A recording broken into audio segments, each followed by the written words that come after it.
All right, Victorum Gaming fans and SPQR fans, we're back. We're covering the second of the Briton missions here. Again, these are the special scenarios for each faction. So this is mission 2 of 3 for the Britons.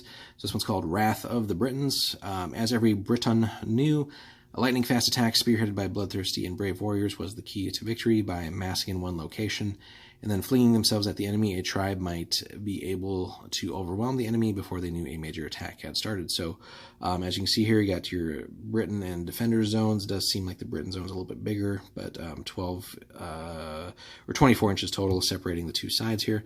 Both have equal denarii. The enemy player is the defender, and again, the Briton is the attacker. The defender sets up all their models first, and then the Briton has the first phase again.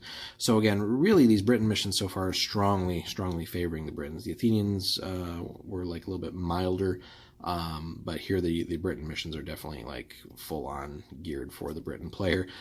So again, you get to see everything that the defender has to offer here. They have to set up first so you can kind of see where they're going to be strongest and where they're weakest, and obviously you want to deploy accordingly and try to maximize the advantage there that you see everything that they're doing first, and then you're going to deploy afterwards, and then you will also have the first phase. So if you're packing a little bit of missile fire for the Britons, that's certainly good too, to maybe try and get up early and throw some long range shots there. So if you have like slings or some other certain things like that, definitely good stuff there. And also, with the Britons, again, you're probably going to be outnumbering the opponent. So just taking that horde mentality and just moving up. Again, you don't want to like put yourself in a bad spot. You still have to respect what the defender has in their forces, but certainly being the aggressor here is going to be key. Move up, cut off as much of the board as possible, keep them from spreading out and getting into good spots, and just continue on and rampage there and look for those good fights that you can then use your numbers to your advantage. No extra special rules for the scenario, kind of surprising. And then victory conditions. The Britons player will gain victory if at least half his remaining units are in the defender's deployment zone for a full turn. So it doesn't necessarily say, by what turn or anything. So it isn't really about killing the other side. So this one is a little bit interesting because as more of your stuff dies for the British, that means fewer of your units have to be in the defending zone. So, theoretically, I guess if you had like 2 units left, you just have to get 1 in there. So that's something that might could be reworked a little bit. We'll have to actually get some testing in and see how that mission works. So if anybody's actually played with this and had some feedback on the mission, it'd definitely be cool to hear from you guys. But so you just have to get at least half your remaining units into their zone. Now, again, that is going to require being aggressive and getting moving up, basically. So and you're also going to have to obviously get through the defender's lines here. So you're going to certainly have to win at least a portion of your fights, really, and punch a hole through their lines to then get into their zone. And knowing that, they're going to have to at least dedicate some forces to try and get you out of that zone.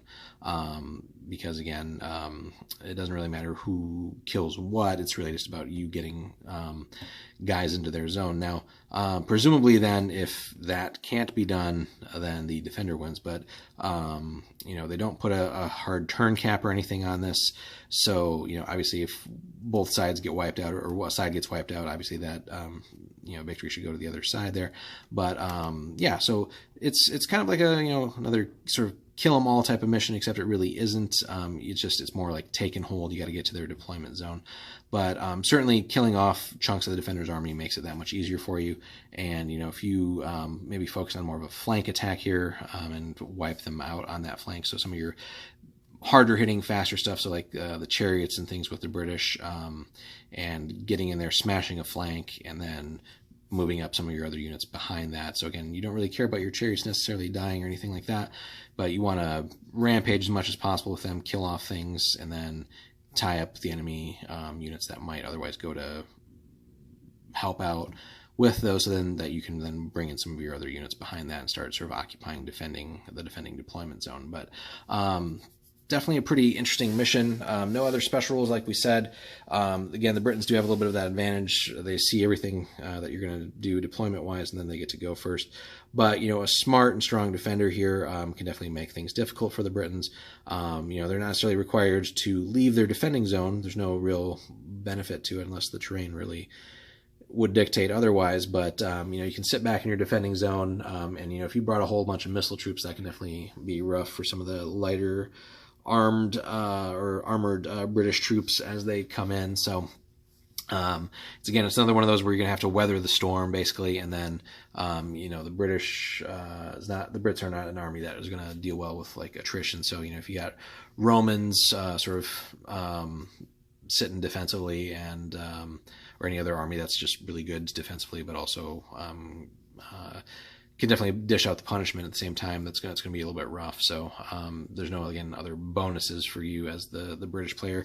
So a little bit of a take and holds. You're still kind of trying to kill off a good chunk of the defender. Certainly in a bigger game, it's going to be a little bit rougher, killing enough stuff to then get through and occupy that zone for a full turn with half your units. But something like in a smaller game where it's harder to cover that amount of territory, that should certainly be easier. But again, another rough one for the defender overall. So definitely another good mission for the Brits here. So if you're playing campaign play, definitely a good one to consider. So Wrath of the Britons. So if you guys enjoyed that, hit us with a like and subscribe if you haven't already, and then stay tuned for one more video for the Britons here to cover their final scenario.